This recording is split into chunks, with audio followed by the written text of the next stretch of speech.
জানিস, আমি মাঝে মাঝে ভাবি আমাদের দেশটা কত সুন্দর।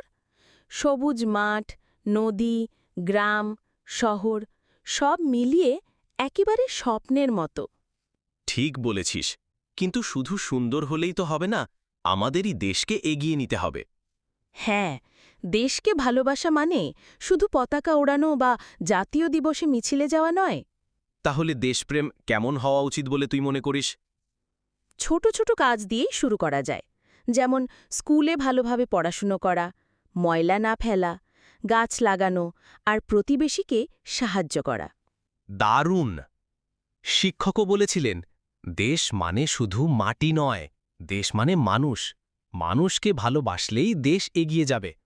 একদম ঠিক। যেমন যদি আমরা একে অপরকে সাহায্য করি, তাহলে সমাজ শক্তিশালী হবে। আর সমাজ শক্তিশালী হলে দেশও শক্তিশালী হবে। হ্যাঁ, আর যদি আমরা অলস হই, পড়াশোনায় মন না দিই, তবে দেশ কখনো এগোতে পারবে না। চল, আমরা আজ থেকেই প্রতিজ্ঞা করি, ভালো নাগরিক হব। হ্যাঁ, দেশের অগ্রগতি মানেই আমাদের অগ্রগতি। দেশ যদি এগোয়, আমরাও এগোব। একদম।